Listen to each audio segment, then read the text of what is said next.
In this video, we're going to go over how to process a vendor parts and labor warranty claim.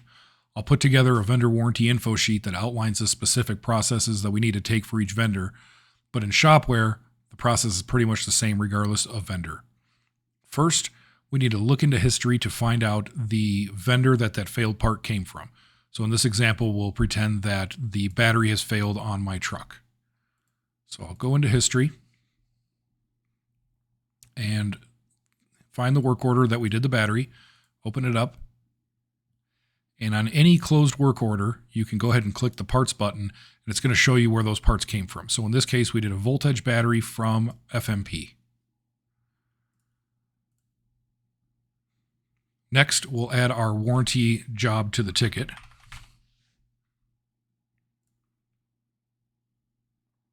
Delete those battery pads because they were just done. Now, we need to work hard to keep the same labeling process for all warranty labor lines. So the way we're going to do it, 3 stars, vendor name, warranty. So it all looks uniform like that. Anytime we're looking through history, we can find out who it's from. So there's going to be 2 different scenarios that you come across when doing a warranty like this. One, you're replacing a like-for-like part, meaning the part failed, I'm going to get it and replace it with the exact same part from the same vendor. The other scenario, say I did a pinion seal and with an aftermarket and it came back leaking, I'm going to warranty that out with an OEM because I don't want to try using an aftermarket again. That's going to be a second process. So for the first process, for like, we're going to go ahead and build this out just like we did on the original battery job. Go to Ecom. We're going to look up the battery. It was a voltage, so we'll use the same one. Voltage 27F. Now, normally you can just hit buy now because you don't have to close the deal on this. It's a warranty. But for now, we'll just submit quote. Next, we're going to leave that on the ticket at full retail. We don't want the customer to see our cost. It'd be pretty embarrassing to say, hey, I sold you this battery for $180, and then it fails a month later, and they come back and say, hey, I'm going to warranty it out. It only cost me $110. So leave it at full retail on the ticket. You'll order it. You'll invoice it just like normal. Now it'll show that it's on part screen. It'll move from needed to in progress.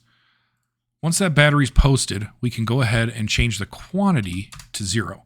It's going to leave the same retail price. It's still going to leave the description, voltage battery, the part number and everything right on there.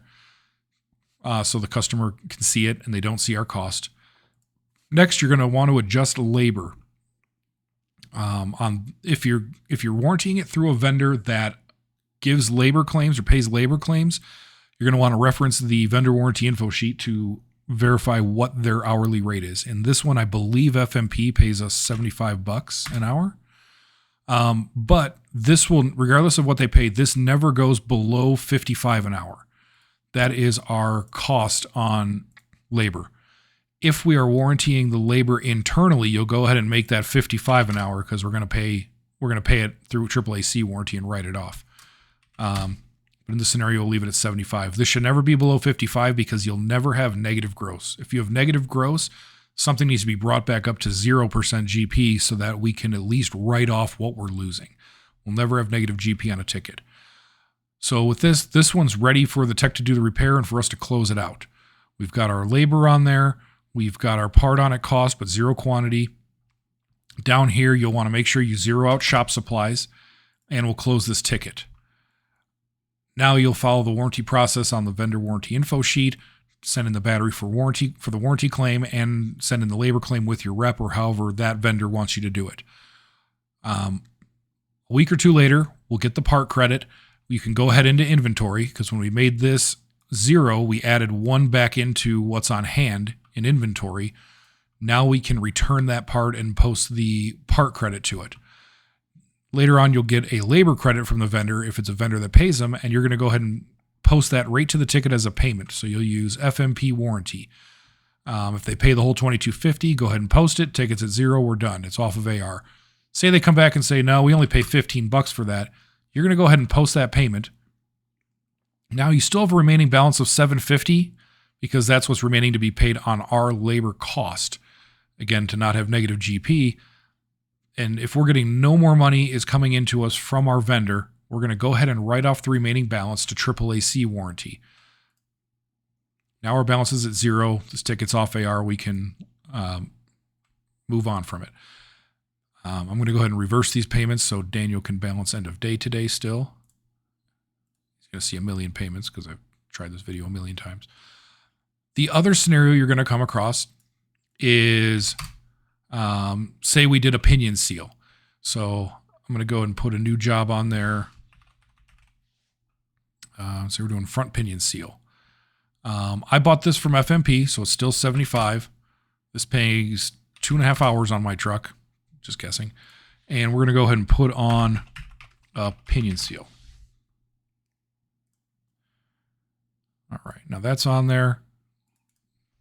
I want the customer to see our retail price on it. Now what we're going to do, actually delete that job off. Now say this original part was from FMP, came back leaking. I'm going to put one on from Toyota now because I don't want to deal with this again and I want to put a better quality product on. So I've got my labor at what FMP pays. I've got my new part on there at full retail, but this is not the part I'm getting credit for from FMP. I'm getting credit for their aftermarket seal I previously bought. So we're going to go ahead and leave this on there, put it at full retail, and mark it do not tax.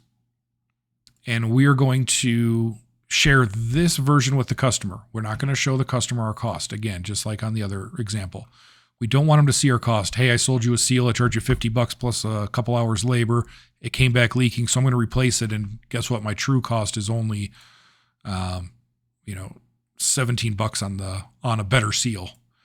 So we'll leave it like that. All versions of the RO that get shared with the customer will have this at retail pricing, including whether we send it, we print it out at pickup, and so on.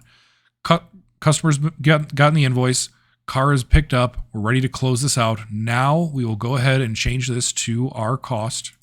So we'll just do 0%. Again, make sure it's do not tax, and you can see there's no tax on here.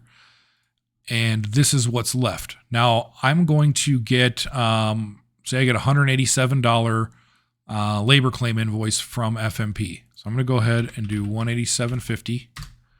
And I'm going to pay that to FMP warranty. Post my payment. Now I've got that balance remaining. Now say I get my part credit. And again, since it's not like for like, we're going to leave that part on this ticket because we need to truly build that out. Say they come back and my original parts cost was like $12.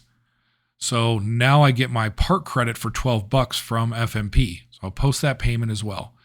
Now I still have a remaining balance. This is how much extra we paid for that OE seal versus what we paid to FMP. Now we'll write off and pay the rest of that balance off to AAAC warranty. So that is how you handle parts and labor warranty credits through Shop-Ware.